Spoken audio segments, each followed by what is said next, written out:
Step into value zone hyper mart. So ఇప్పుడు ఈ అప్పుల లెక్కలకి సంబంధించిన మీరు చేస్తున్నటువంటి విమర్శ 1,50,000 కోట్లు అప్పులు ఉన్నాయి. ఏ విధంగా దాన్ని జస్టిఫై చేసుకుంటారు మీరు? 1,50,000 కోట్లు ఆల్రెడీ ఆన్ పేపర్.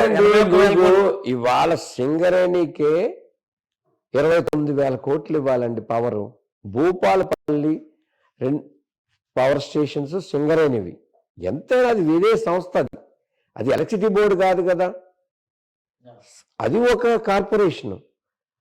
ప్రభుత్వం ఒత్తిడి తెచ్చింది, వాళ్ళకి ఇచ్చేసేయండి అయ్యా సప్లై అన్నారు. ఎప్పటికైనా సరే వడ్డీతో కట్టాల్సింది, అది అప్పే. మాకు ఎంత పక్క గవర్నమెంట్ డిపార్ట్మెంట్ అయినా మనం వడ్డీతో కట్టాల్సింది.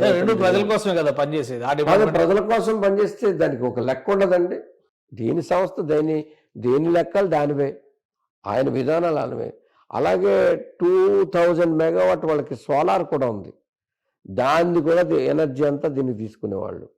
మొత్తం అక్కడ 30,000 కోట్ల చిల్లర వాళ్ళ బాకీలు ఉన్నాయి, కరెంటు బాకీలు.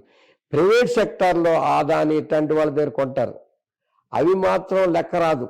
ఎందుకు రాదంటే వాళ్ళు 21 రోజుల్లో పేమెంట్లు కాకపోతే జప్తు చేస్తారు. యాక్ట్ సెంట్రల్ గవర్నమెంట్ ఇచ్చింది, ఆడ అప్పు పెట్టడు అంతకంటే. ఇది గవర్నమెంట్ సంస్థ. అటు సింగరేణిని కూడా ముంచినట్టే లెక్క. ఇక్కడ ఈ సంస్థను ముంచారు, అక్కడ సింగరేణి. ఎందుకు ముంచాడు? కరెంటుగా ప్రజలకే ఇచ్చాడు కదయ్యా మీరు అంటారు. ఇదంతా ఏంటంటే ఇంటికి కొత్త అల్లుడు వస్తే ఎలా చూస్తారు? అప్పో సప్పో చేసి ఆయన ఆడంబరంగా చూస్తారు.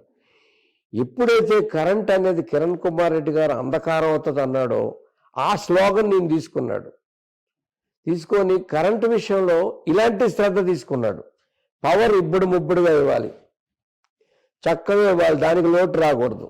లోపల ఇంటర్నల్గా ఏమన్నా కానీ ఎంప్లాయీస్ కానీ ఈ సతాయింపు వాళ్ళని ఎందుకంటే అయోమయానికి గురి చేస్తే వీళ్ళు ప్రశ్నించారు డిపార్ట్మెంట్ని.